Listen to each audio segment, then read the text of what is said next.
Hello everyone, আমি মাম চলে এসেছি আরও একটি ছোট্ট মিনি ব্লগ নিয়ে। তো সকলকে জানাই হ্যাপি নিউ ইয়ার।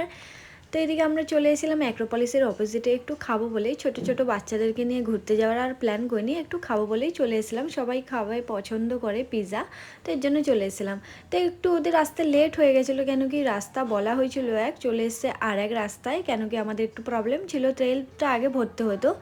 তো তেলের জন্য আমরা তাড়াতাড়ি সোজা রাস্তায় চলে এসেছি, ওরা একটু লেটে এসে সেটাই বলা হচ্ছিলো ওইদিকে। এদিকে ছোটো মাম্মা চলে এলো আমার কোলে, ওইদিকেও মজাতেই আছে, ভাবছি কি হয়তো ওকে খেতে দেওয়া হবে, জানে না যে খেতে দেওয়া হবে না, কেন কি ছোট্ট এখনও খাওয়া শেখেনি ঠিকঠাক। এদিকে বড় ছুচু ওয়েট করছে যে এই যে খাওয়া চলে এলো। এদিকে ওরা পপকর্ন খাওয়া স্টার্ট করে দিল। এদিকে বড়রা খাচ্ছে পপকর্ন, এদিকে ছোটোটা খাচ্ছে আদর, কেন কি ও খেতে পারবে না খাবার, তার জন্য আদর খাচ্ছে, বড়রা পপকর্ন খাচ্ছে। এদিকে অর্ডার দিয়ে দেওয়া আরও হয়েছিল চিকেন বার্গার আর চিকেন পিৎজা। তো এদিকে আমি একটু নিয়ে লালকে খাইয়ে দেবো, বিকজ ও ছোট বাচ্চাটাকে নিয়ে রয়েছে, ওই যে ছোটো মাম্মাকে নিয়ে রয়েছে, ও খেতে পারবে না একা হাত দিয়ে, তার জন্য আমি ওকে খাইয়ে দিলাম। তো মাম্মা যেহেতু খেতে পাচ্ছে না, ওর জন্য একটা বিস্কিট এনে নেওয়া হয়েছিল, যাতে ওরও হাতে কিছু না কিছু থাকুক, ও মজা করুক, সবার সাথে মজা করে ও খাক। তো এদিকে খাবার আসার ওয়েটের জন্য এরা একটু খেলে নিচ্ছিল।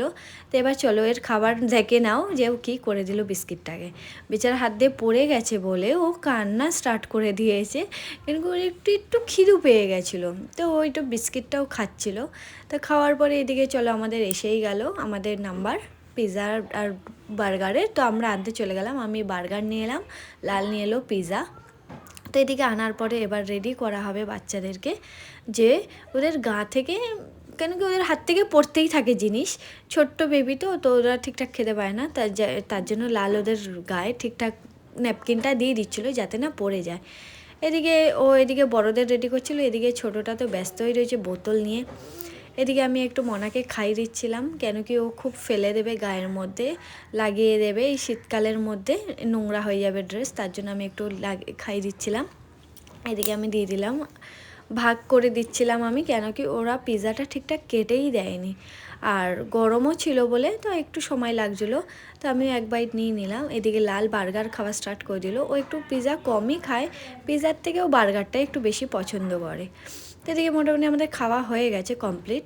এদিকে আমরা রওনা দিয়ে দেব, এই যে আমরা বেরিয়ে পড়ছি, বাড়ির উদ্দেশ্যে যাওয়ার মধ্যেখানেও আমরা একটু চলে যাবো একটা দোকানে, কেকের দোকানে। সোমা বলে দিল যে একটা কেক নিয়ে নিতে, তো কেক আনতে চলে গেলাম লাল আর আমি, আর গাড়ি নিয়ে ওরা ওপারে দাঁড়িয়ে রয়েছে, আমরা এপারে এলাম লাল আর আমি। তো এইদিকে কেক নিতে এসেছি, আসার পরে বলা হয়েছিল একটা অন্য কেক নেওয়ার জন্য, তো সেই কেকটা ওনাদের কাছে ছিলই না, বললো যে না শুধু পেস্ট্রিই ছিল, পেস্ট্রি ভর্তি ছিল, আর কেক ছিল, চকলেট কেকই ছিল, 3-4টেই চকলেট কেক ছিল। তো আমি বলে দিলাম যে চকলেট কেকই রয়েছে, তো নিতে তো হবেই, তার জন্য নিয়েই নিলাম, যেটা চেয়েছিলাম সেটা পেলাম না, অন্যটা নিয়ে আমরা বেরিয়ে এলাম, নিয়ে বেরিয়ে যাচ্ছি লাল আর আমি।